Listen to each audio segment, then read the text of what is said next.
What if I told you the NRLW is facing a crisis, one so big it could derail the future of the women's game? Imagine teams so unevenly matched that blowouts are becoming the norm.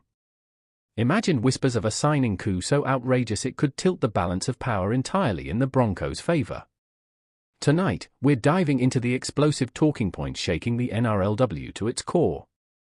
Stick around, because this story is about to twist in ways you won't believe. Before we unpack this drama, make sure you hit that subscribe button and join the family here on Aussie NRL Updates.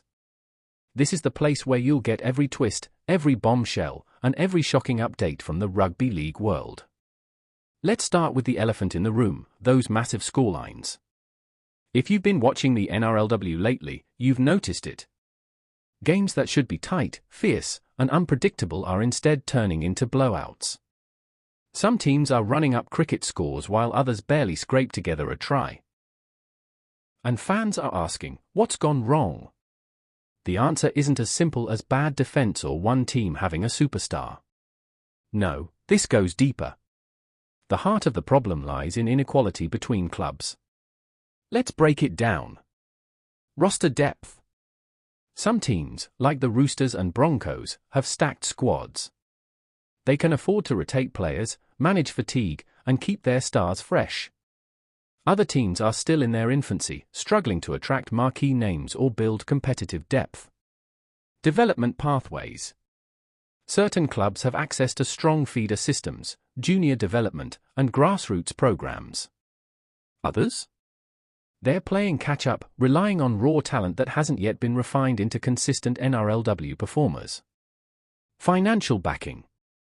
Let's not sugarcoat it, money talks. The clubs with deeper pockets and better resources can offer players support structures, training facilities, and contracts that keep them loyal. Smaller clubs can't always compete on the same level. And the result?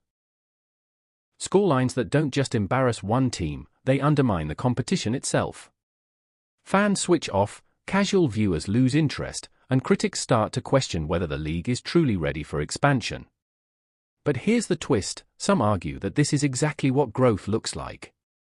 They say blowouts are part of the natural growing pains of a young competition. That eventually, talent will spread, systems will equalize, and balance will emerge. The question is, how long can the NRLW survive these growing pains before the damage becomes permanent? Here's where things get really spicy. Expansion is on the horizon. The NRLW has already added new teams, but whispers are growing louder that more franchises want in. Yet, if we can't fix inequality now, what happens when the pie gets sliced even thinner? Imagine a competition with 14 or 16 teams, but the talent pool still concentrated in just 3 or 4 clubs. The blowouts wouldn't just continue, they'd get worse. And here's a chilling thought. What if fans, broadcasters, and sponsors start walking away? That could force the NRL into a make-or-break decision about the future of women's footy. Expansion could either save the game, or sink it. Stick around, because in a few minutes we're diving into a crazy signing scenario involving the Brisbane Broncos, a move that could supercharge this inequality debate and change the face of the NRLW forever. We often focus on stats and numbers when discussing blowouts, but what about the players themselves? Losing week after week, sometimes by 40 or 50 points, isn't just demoralizing, it can break spirits. Take the rookies. For many, the NRLW is their first taste of elite-level footy. Instead of being inspired, they're thrown into the deep end against powerhouse squads stacked with internationals. Their confidence takes a hit, and some may even walk away from the game before they've had a chance to develop. Then there's the impact on established stars. Imagine being a hard-working veteran who pours everything into training, only to get steamrolled because your club can't attract the same talent as the heavyweights. It's not just about pride, it's about career longevity. And finally, let's not forget the fans.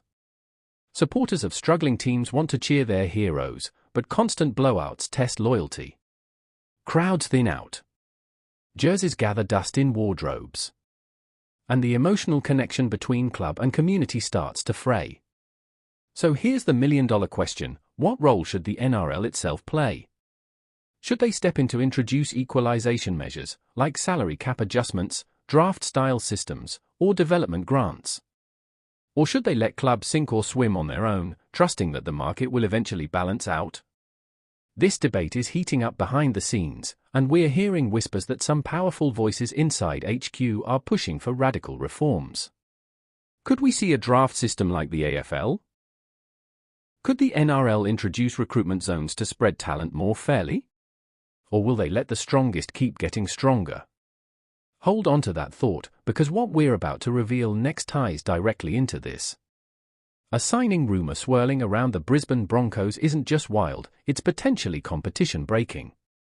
And it might just prove why action is needed sooner rather than later. Alright, let's talk Broncos. The Brisbane Broncos have always been a powerhouse in the women's game. They've got history, talent, and a culture of winning. But right now, rumours are swirling about a signing scenario that would make them virtually unstoppable. Here's the whisper: the Broncos are reportedly circling two marquee stars, big names who are currently contracted elsewhere, but may be lured north with the promise of money, success, and legacy. Now, imagine this: if the Broncos pulled it off, they'd have a spine so stacked it would rival anything the NRLW has ever seen. Opposition clubs would be scrambling just to stay competitive, and those blowouts we talked about? They'd become even more one-sided. But here's the kicker: there's also talk that one of these stars could trigger a domino effect. If she moves, it could set off a chain reaction of transfers across the league, destabilizing rivals and concentrating even more talent in Brisbane. If that happens, ask yourself this: is it good for the game to have one super club that dominates everyone? Or does it destroy the balance and credibility of the league? The fallout of such a signing spree would be enormous. Rival clubs would cry foul. Fans of other teams might accuse the Broncos of buying the comp. And the NRL itself could be forced into a corner. Do they let Brisbane load up on stars, or do they step in with intervention measures to stop the arms race? This is more than just a signing rumour, it's a test case for the future of the NRLW. And make no mistake, the decision made here could shape women's rugby league for the next decade.